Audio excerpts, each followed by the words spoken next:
Hello and welcome to The Green Room by Deloitte. This is the podcast which asks the tricky questions about the world around us. I'm George, and today we're asking, how do we create work that's good for our well-being?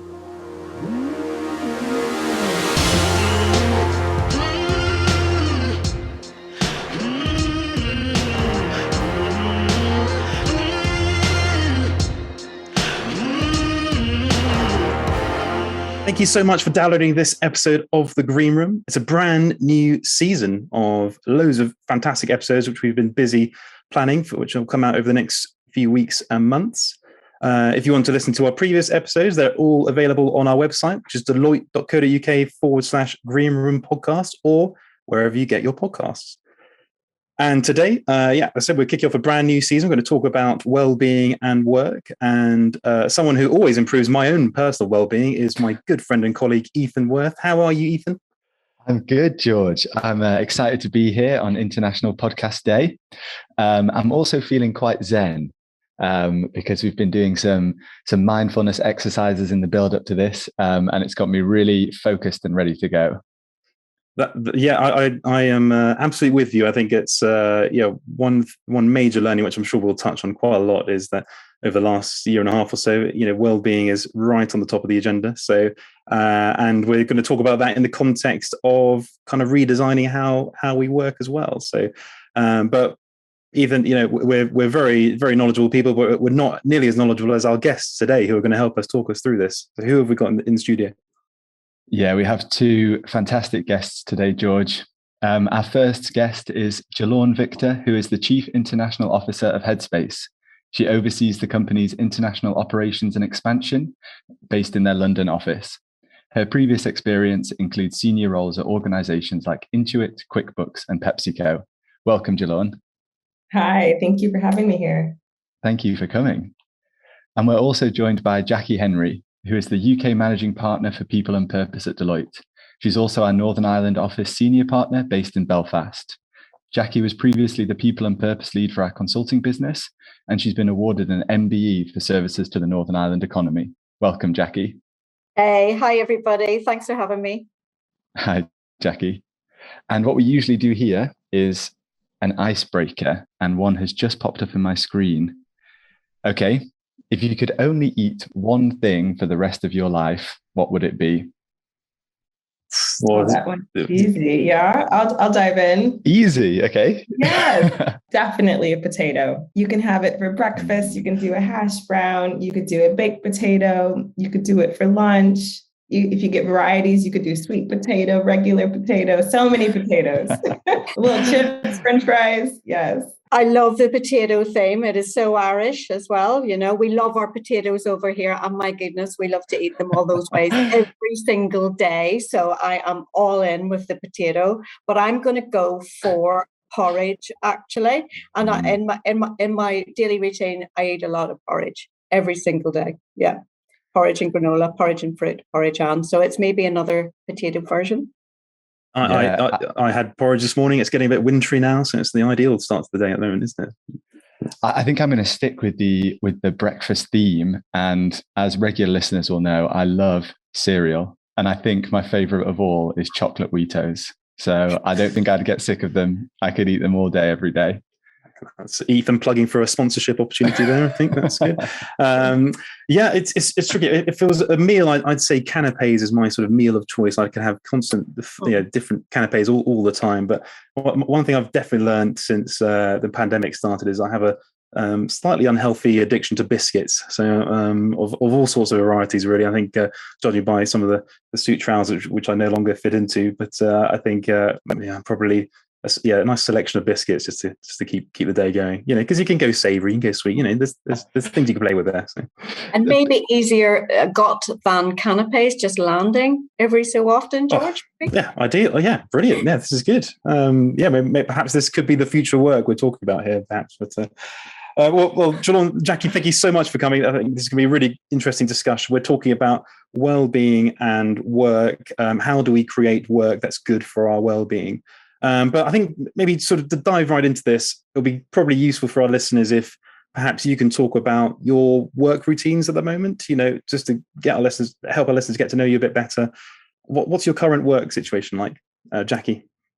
Well, September, there's been a big shift, actually. So before September, I was mainly working from home, but now it's an interesting mix. So interesting to me, perhaps, hopefully to the listeners as well. So a couple of days working from home, and then in the last few weeks as well, a day in the office. I'm in the Belfast office today, and then a couple of days the last few weeks actually over to London. So last week we had the first face-to-face of Deloitte's UK executive in 18 months. It was so exciting. We ran it on hybrid. Jolawn, how about you? What's your sort of typical working day like at the moment? I'm still working from home. So I've had the privilege of working in lockdown across many markets at this point, in Australia, in London. And so I'm enjoying drawing those not clear boundary lines between the start and end of your day, between home and personal life, between what I call being on television all day and having to be basically a TV host and coordinating, if you would, hosting shows, AKA meetings. So as London is starting to open up, I've appreciated lunches here and there, and in fact had the team over this morning for a work session, so able to squeeze in-person interaction in, which I'm craving. Yeah, I've managed to go into the office twice this week, which has been a very nice relief from the Zoom calls. And as we kind of shift into that change, what are you most looking forward to, and is there anything that you're a bit apprehensive about? So maybe if I lift first, then. So looking forward to, and what's been brilliant the last few weeks, Ethan, it is that connection, and it's just seeing people. It's I guess the catch up around the edges of some of those face-to-face meetings, finding out a bit better probably how people are, I think, and what they're doing, and I guess as well planning out, getting some good planning sessions in for future. So those are the great bits. I think apprehension then is it's that blend for me. It's keeping the boundaries. There's been some real benefits for me in COVID lockdown of seeing more of my family, and as well I absolutely hear what you're saying. The big boundaryless day of sitting in the rectangle can be quite draining, but actually then coming out of your rectangle and I guess being able to see your family just like this is part of the benefits for me, and really different. So apprehensive of probably seeing them a bit less, but so far so good. Actually, the blend is good. Great. And how about you, Jolawn? So throughout this experience, I've observed that the stronger relationships have strengthened and the weaker ones have weakened. And so I'm most concerned about going back to work in this hybrid environment. So return to work for Headspace will be optional if you want to come into the office. And I anticipate we're going to be in a world of a blend where there will be people 100% remote, 100% in the office, and probably the majority of the team somewhere in between. And so as a result, as we know, physical proximity increases intimacy and relationship building. And so for those that are in the room and for those that are in the box, how do you strengthen those ties that are already strong, and how do you strengthen the ones that have weakened over these past 18 to 24 months? So that is top of mind for me. What are those hybrid communication norms that we are going to adopt and hopefully maintain and evolve and strengthen over this next season? And that's really interesting, Jolawn, because actually early in the summer, we announced at Deloitte, Deloitte Works, which is our sort of hybrid working program, which Jackie's been heavily involved with. Jackie, could you perhaps sort of chat about how that came about, perhaps, and where we are in the stage of it? Yeah, George, I'd love to. So you're right. So we announced the commitment to our people. I think it was about the start of July. But building up to that was us listening really carefully to our people, and it was incredible. Actually, we put a survey out. 18,000 of our people responded, and within that, it was super clear. 96% of our people told us that they want the freedom to choose how flexibly they will work in the future. And then alongside that, 81% said, actually, I want to be in a Deloitte office 2 days or less. So super clear from our people. And, that's what we have delivered on in the commitment under Deloitte Works. It's a hybrid work model, and it sits as our model for the future of work in Deloitte. It's a model that trusts our people, puts that trust in our people, and gives our people that flexibility that they've asked for, and the choice of when, where, and how they're going to deliver their best work for our clients and alongside the project teams. Our clients are in there because clearly that's a massively important part of our business, and actually why our people are here to deliver to our clients. So that's what we have committed to. And now we are very, very focused on making that real. And in making it real, Jolawn, to your point, actually, the thing that I am super clear and focused on is making sure that no one is left behind. Because the thing we learned in COVID, again, loud and clear, is that it's different for everyone, depending on age, background, circumstances, their role. Everybody had a different experience, and everybody has a different view of the positives. That I absolutely expect that to be exactly the same in hybrid.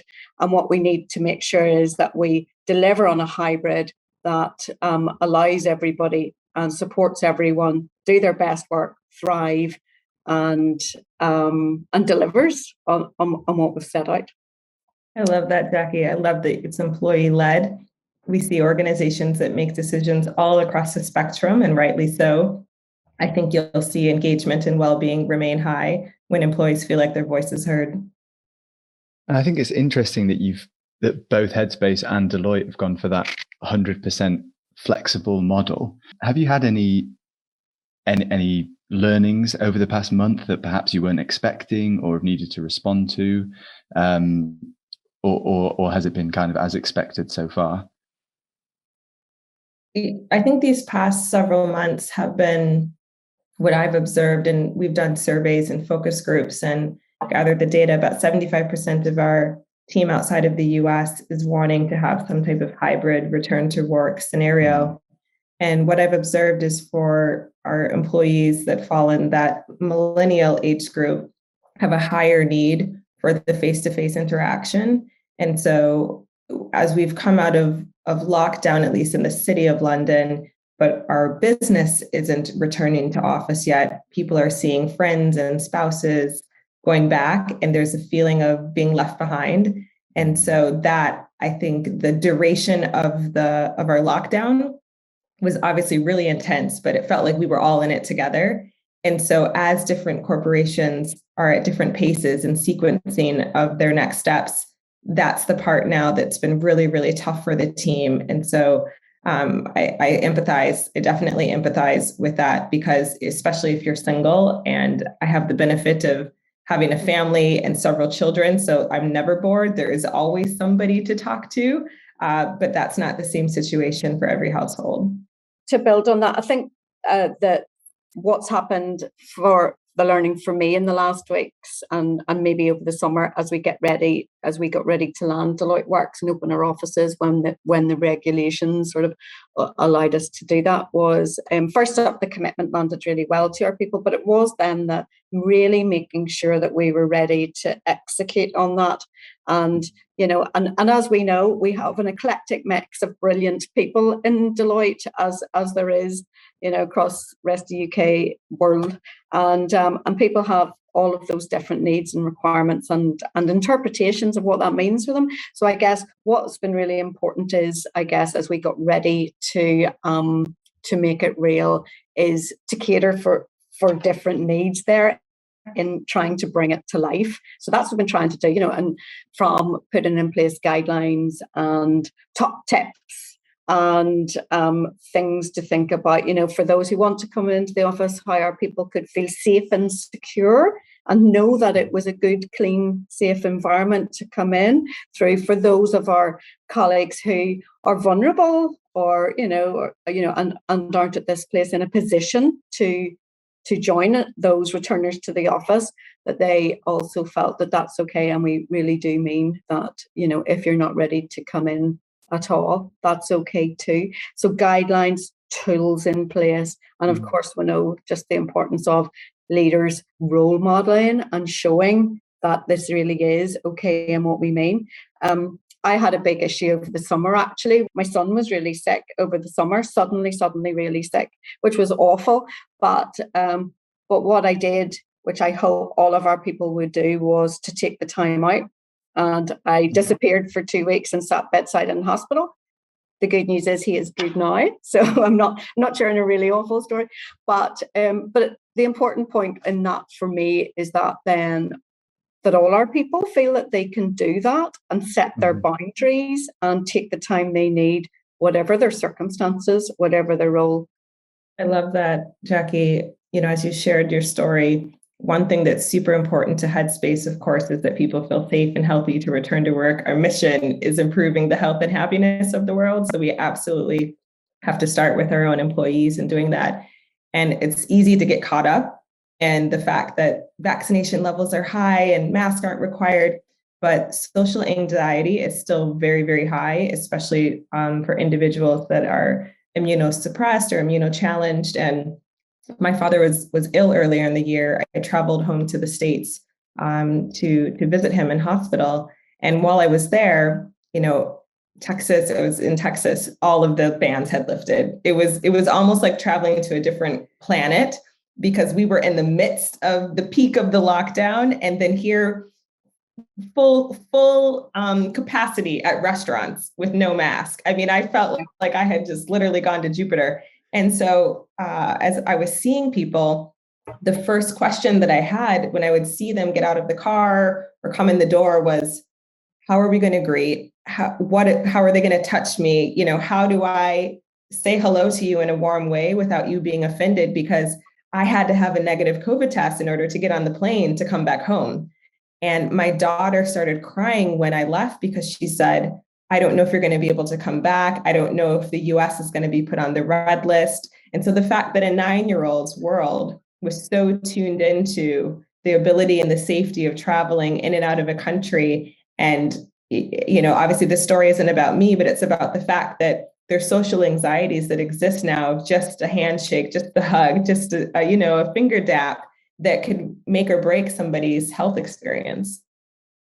I think that's but both of those stories are they're true case studies of what we've all had to come through over the last couple of years, really. And we're talking about this opportunity to change how we go about doing work, but actually it's the pandemic has really just changed the way how we talk about our own health and well-being, I think, and that obviously that drives it. But to have a 9-year-old who's so in tune with the sort of travel restrictions and all the rest of it, it's I mean, that speaks volumes, doesn't it? But and I think it's about acknowledging that everyone is different, and it is going to take a lot of time to kind of work out how things are going to land, and that expectation is management about how do we all get comfortable with acknowledging that some people want to go back to work in different ways to others, and it's that I think you mentioned it, Jolawn, that sort of fear of missing out challenge depending on where you are and in your career and things. But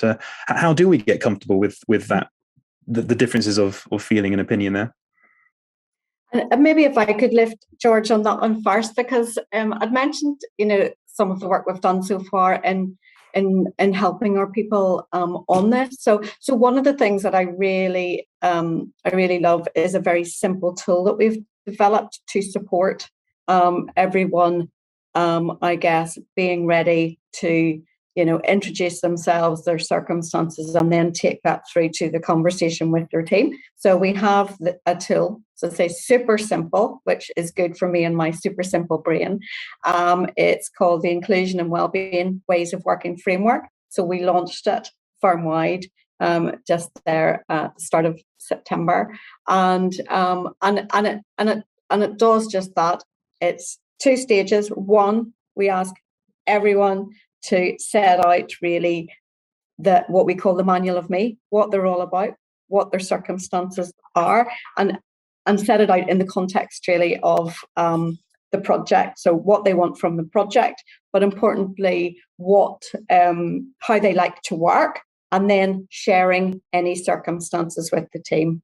that are important to know in terms of, say, skill drop-offs or caring responsibility. And clearly, what we are getting to is a point where our people trust that till, because, you know, we need them to feel confident that that's something that they can trust. Then that info, it's a 1-page, the manual of me, goes into a team session where the team come together, share their manual of me. Here's all our issues. Here's our project and our client and the purpose of the work we do. But alongside that, we're going to blend in all of us and respect each other and everybody's circumstance, and land that with a team charter, a project charter, then, which becomes the fabric of the work we do, the work every single day. And within that as well, we are signposting our people. Here's all these other really important things. Don't forget about, you know, our mental health champions, our My Wellbeing app, our Headspace sign up. And please don't forget, use all these things as well. So that, I think, is hopefully going to be a very powerful tool to support our people work through this. And again, we'll take feedback and test as we go. But so far, it's landing well. I love that. We might borrow, you're a step ahead of us, so we might borrow that. But with 2 things you said that I really appreciated, Jackie. The first was awareness of what's important to each person on the team. And at Headspace, we talk about awareness without judgment. So it's not good, it's not bad, it just is. And then the other piece that you talked about was boundaries. And I find that lots of times boundaries are crossed simply because you don't know that there was a line there. So whether it pertains to return to work or how you spend your time or how you manage your diary, if somebody schedules a meeting over a time that you wanted to preserve for yourself, they'll never know, right? If you haven't communicated that. So I think that that's so powerful, and we'll put that in our toolbox. I've used that a couple of times on my projects. The manual of me, and I like that it blends both the kind of performance and career aspect with some of the personal and the well-being, because I think the two are so interlinked now. And speaking on that topic of well-being, Jolawn, our resident expert, you must have seen a huge spike in interest over the last year as the spotlight has shifted to focus on well-being to mean everything from physical health all the way through to mental health, with mental health in particular, I think, rising up the agenda. Can you tell us a bit more about what you've been hearing from businesses, if you have seen an increase in interest over the last 18 months? Yeah, unfortunately, mental health has become at the top of the agenda, and there's so many challenging things that have happened. You know, the impact to mental health, I've been calling it really the silent pandemic. It's been happening all around us. And it seems like now there's an improved vocabulary, there's more acceptance, there's more understanding. The problem is vast. There's 1 billion people in the world that have mental health disorders, and 75% are not receiving treatment. So if we think about that gap and what's causing that gap, is it lack of accessibility? Is it lack of resources? Is it cultural barriers? There's so many reasons. And so this past 18 to 24 months, we've seen a 500% increase in organizations reaching out to us to say it's massively important for us to take care of our team's mental health. And so while obviously we've appreciated the willingness to have the conversation about that, what that looks like and how we bring that to life is so, so important. And so we've seen some organizations where leaders are setting the example, which is tremendous. Even having a boss to say, there's now a tool to take care of your mental health, or here's how I take care of my mental health, or have you thought about how you're taking care of your mental health? I know it seems so small, but even just having a conversation about it is literally the difference between step 0 and step 1. So that has been really exciting, having conversations with organizations and asking them, how are you doing? Like really, how is this pandemic for you? How was it for your team? How do you lead compassionately? How are you kind to your mind? At Headspace, we have what we call a mind day every fortnight on Fridays, where we don't work.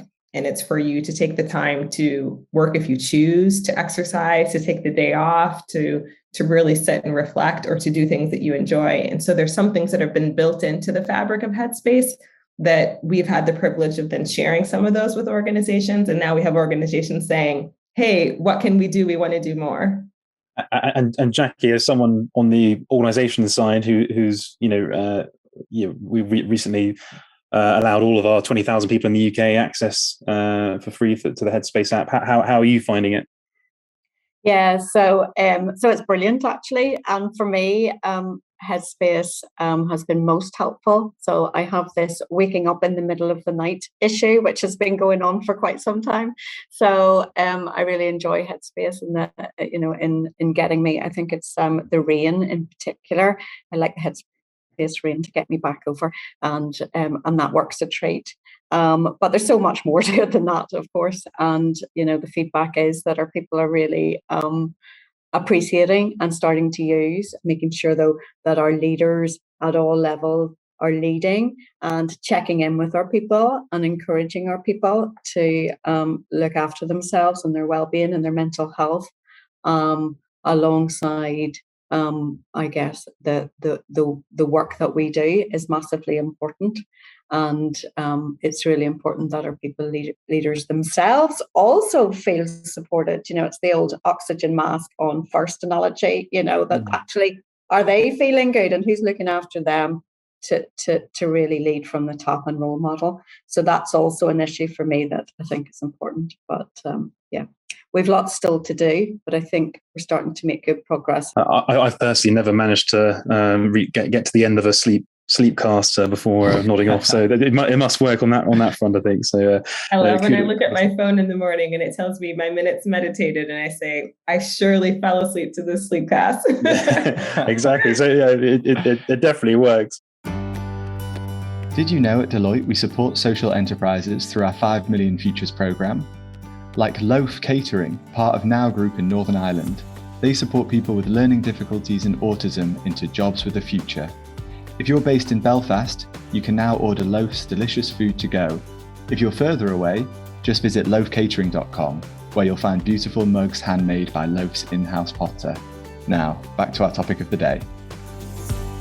Jolawn, it'd be good to get sort of an example from you about a meeting in this kind of new world which has gone particularly well, or perhaps one which hasn't gone quite so well. And what did you learn from that? Are you able to share an example there? Yes, I'll share what hasn't gone well first, and then what has. That's what we're most interested in, I think. Yeah. Obviously, there's a stigmatism around mental health, and so sometimes employees will ask for tools and resources, and there's sometimes a lack of understanding of why that's important and what it looks like. There might be a misconception that mindfulness and meditation is sitting cross-legged and going, all day long. And so those are some of the barriers of breaking down and having those conversations to say, you can be mindful while eating, you can be mindful while exercising, you can be more mindful with your time and your energy management. And these are all tools that lend themselves towards increased engagement, increased productivity, increased fulfillment for employees.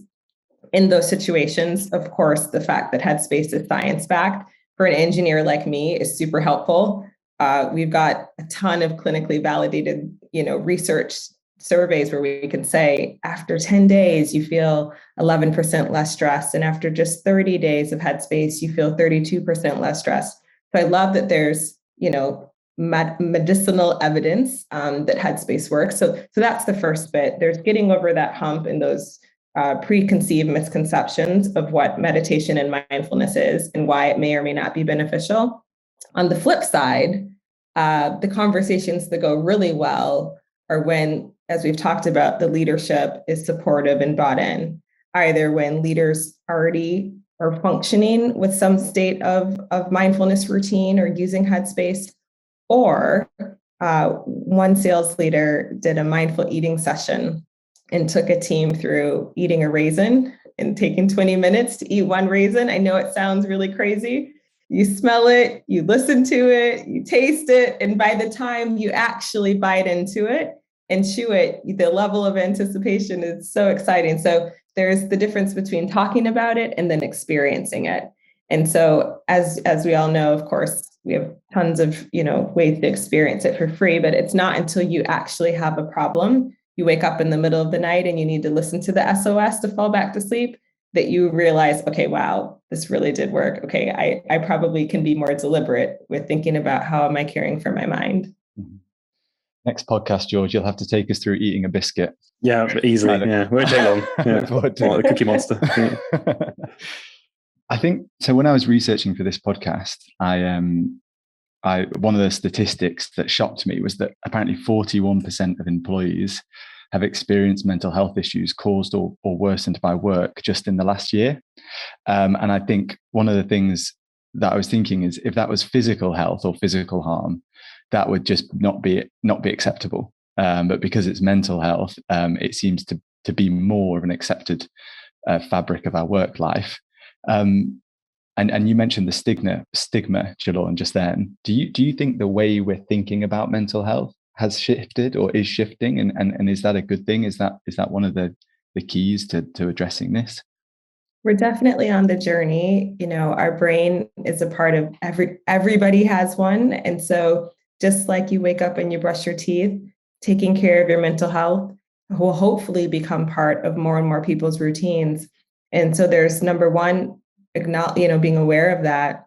Number two, acknowledging it and talking about it without judgment, right? To say to your team, do you need to take a mental health day today? Or, I tell all of my teams, you can take a mental health day anytime and you don't have to explain it. You can just say, I'm taking a day. And so I think having that permission, also being vulnerable as appropriate. We say, bring your whole self to work. I say, bring your best self to work, or bring the person that you're most comfortable. And so in that, there's the willingness to talk about the challenges that you've personally experienced.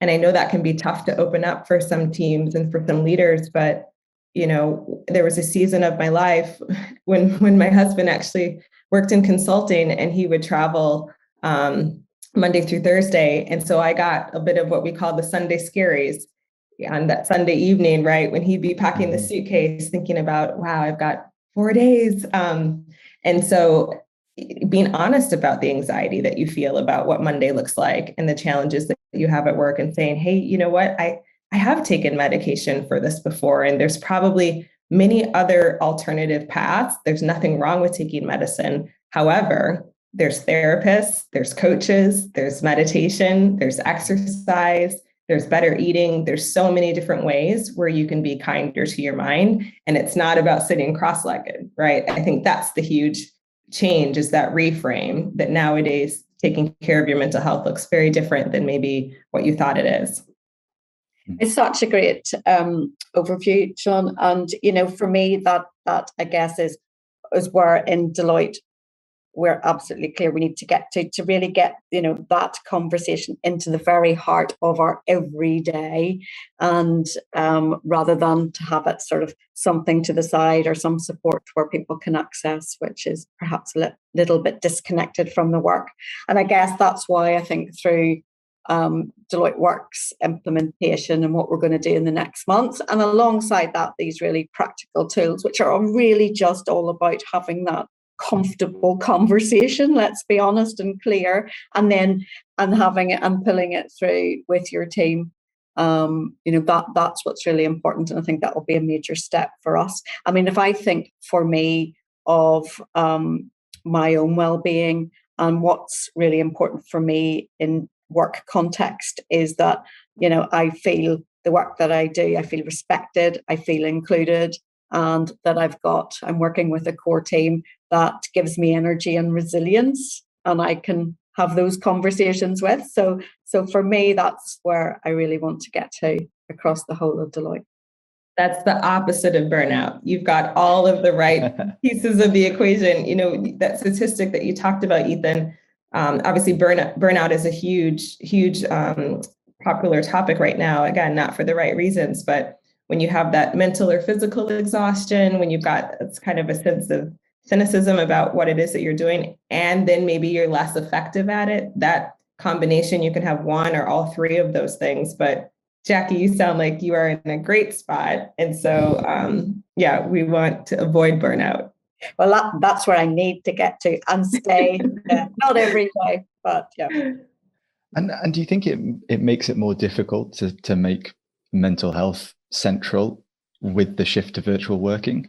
or a greater shift towards virtual working? I mean, it depends. I think obviously face-to-face in some cases is really amazing. And at the same time, having digital tools makes it so much more accessible. If you think about the reduction in our commute, right? A 5-second commute from the kitchen to the office, sometimes it doesn't get any better than that. And so the fact that you don't have to travel and try and fit in an appointment, or obviously if you are office-based, there's probably a whole set of privilege that comes with that. If you think about, there are communities that are time poor or time negative, where there's not even enough hours in the day to do the essentials. So how do you find 5 minutes to listen to a meditation when you might be working multiple jobs, taking transportation, trying to do drop off and pick up, caring for the food and the nutrition in your household? And so all of those things add up. And so to be in a position where you can download an app and listen to something that will take care of your mental health without having to schedule an appointment, without having to travel, without having to go through some of the barriers, that can be a good thing. And then, of course, seeing people in person can be a great thing as well. Yeah, I used to commute 5 days a week, and it was about 2.5 hours a day on a train, pretty much. And I think I worked out that I spent 21 days a year on a train.